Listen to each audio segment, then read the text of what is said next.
নমস্কার বন্ধুরা, home cook Susmita সিংহের চ্যানেলে সবাইকে স্বাগত। আজকে নিয়ে আসলাম দারুণ স্বাদের কাঁচকলার কোপ্তা। কাঁচকলার নাম শুনলেই কিন্তু অনেকেই নাক কুঁচকে যায়, খেতে একদমই ভালো লাগে না। বাড়িতে বাচ্চাদের সবজি খাওয়ানো তো ভীষণই মুশকিলের কাজ, কিন্তু আজকে আমি নিয়ে এসেছি তাজা কলার কোপ্তা। এমন রেসিপি যেটা একবার খেলে মন চাইবে বারবার খেতে। এতটাই সুস্বাদু কাঁচকলার এই কোপ্তার রেসিপি। চলুন দেখে নেওয়া যায় কি কি লাগছে আমাদের এটা বানাতে।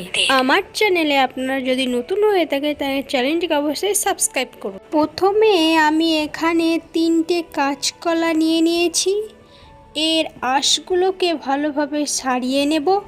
এবার আমি 5টা আলু নিয়ে নিয়েছি, আলুটাকেও ভালো করে ছাড়িয়ে কেটে ধুয়ে নেব। আর আমি প্রেসারে দিয়ে দিলাম সিদ্ধ হতে। লবণ হলুদ গুঁড়ো দিয়ে সিদ্ধ করলে কাঁচা কলার কালো ভাবটা থাকে না। আর কাঁচকলা সিদ্ধ হয়ে গেছে। এবার আমি সব কিছু একটু মেখে নেব।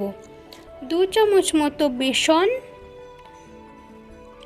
আর 1/2 চা চামচ জিরে গুঁড়ো, 1/2 চা চামচ ধনিয়া পাউডার, 1/2 চা চামচ হলুদ গুঁড়ো, 1টা কাঁচা লঙ্কা আর স্বাদ মতো লবণ দিয়ে একটু মাখিয়ে নেব। সুন্দর করে মেখে নেব। তো মেখে নেওয়া হয়ে গেছে।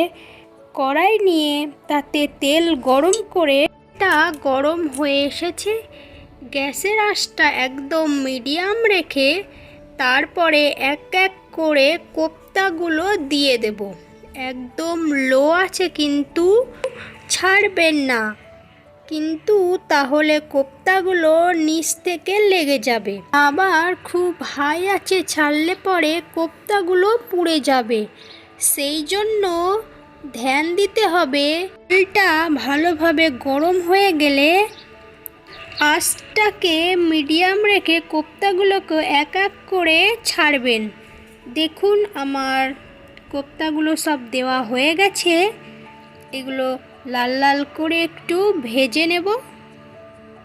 আমার কোপ্তাগুলো ভালোভাবে ভাজা হয়ে গেছে। এইগুলোকে তুলে নিচ্ছি। তুলে নেওয়া হয়ে গেলে বাদবাকি যতগুলো রয়েছে আমি এক এক করে সবগুলোকে ভেজে নেব। এপিঠ ওপিঠ করে একটু সুন্দরভাবে ভেজে নেব। কোপ্তাগুলো ভালো করে ভাজা হয়ে গেছে। সবগুলো এবার তুলে নেব। সুন্দরভাবে লাল লাল করে ভাজা হয়ে গেছে। এবার আমি একটি পাত্রে তুলে রাখব।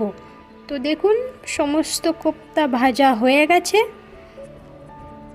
এবার আমি ওই তেলের ভিতরে একটু তেল দিয়ে দেব, আর ফোড়ন হিসেবে দিলাম একটা তেজপাতা, একটা শুকনো লঙ্কা, 1/2 চামচ মতো গোটা জিরে আর একটা কোচানো পেঁয়াজ দিয়ে একটু লাল লাল করে ভেজে নেব।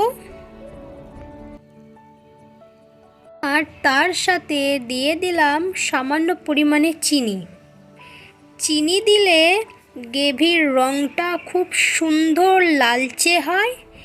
পেঁয়াজগুলো ভাজা ভাজা হয়ে আসলে আমি আগে থেকে মশলা করে রেখেছি থেকে 5 কোয়া রসুন, 4টে কাঁচা লঙ্কা, আধখানা পেঁয়াজ কুচি, 1/2 পরিমাণ গোটা জিরে আর 5-6 কুচি আদা কুচি সমস্ত কিছু মিক্সি করে নিয়েছি। ওই মিক্সিটা এবার দিয়ে দেবো। সব মশলাগুলোকে ভালো করে লো আঁচে রেখে মিলিয়ে মিশিয়ে নেব। এবার আমি 1/2 চা চামচ কাশ্মীরি লাল মির্চ, 1/2 চা চামচ জিরে গুঁড়ো, 1/2 চা চামচ ধনিয়া পাউডার, 1/2 চা চামচ হলুদ গুঁড়ো দিয়ে সমস্ত কিছু মিলিয়ে মিশিয়ে নেব। খুবই সামান্য পরিমাণ জল দিয়ে মশলাটাকে একটু মিলিয়ে মিশিয়ে নেব। 4 থেকে 5 মিনিট এইভাবেই একটু মিলিয়ে মিশিয়ে নেব। তারপর আমি হাফ চা চামচ মতো লবণ দিয়ে দেবো। এবার এখানে জল দিয়ে দিলাম। 8 থেকে 9 মিনিট ঢাকা দিয়ে দিলে কাঁচা মশলার গন্ধটা যেন কোপ্তার মধ্যে না থাকে, সেই জন্য 10 মিনিটের জন্য লো আঁচে ভালোভাবে কোপ্তাগুলোকে দিয়ে ফুটিয়ে নেব। গ্যাসের ফ্লেমটা মিডিয়ামে রাখতে হবে। সমস্ত কোপ্তা দেওয়া হয়ে গেছে, এবার একটু মিলিয়ে মিশিয়ে নেব। 5 থেকে 7 মিনিটের জন্য ঢাকনা দিয়ে কোপ্তাগুলোকে ভালোভাবে সিদ্ধ হতে দেব। তো ঢাকনা তুলে এবার একটু নেড়ে দেব। এই সময় জলের মাপটায় ধ্যান দেবেন। কোপ্তা কিন্তু যখন ঠান্ডা হয়ে যায় জল টেনে নেবে, তাই বুঝে সুঝে জলটা দেবেন। যদি আপনাদের পরে মনে হয় জলটা লাগছে, তাহলে 1 কাপ গরম জল দিয়ে দেবেন। আর অবশ্য করেই গরম জল ব্যবহার করবেন। ঠান্ডা জল দিলে কিন্তু স্বাদটা নষ্ট হয়ে যাবে। এবার আমি 10 মিনিটের জন্য ভালো করে এগুলোকে ফুটিয়ে নিচ্ছি। দেখুন 10 মিনিট পর চলে এলাম। আমি এখানে একটা পেঁয়াজ কেটে পেঁয়াজটা একটা একটা করে ছাড়িয়ে নিয়ে দিয়ে দিয়েছি। তো আপনারাও দিতে পারেন। দেখুন কোপ্তাগুলো খুব সুন্দরভাবে ফুলে ফেপে উঠেছে। হয়তো আপনারা দেখতেই পাচ্ছেন কত সুন্দর হয়ে গিয়েছে। এবার আমি কোপ্তাগুলোকে একটি পাত্রে তুলে নেব।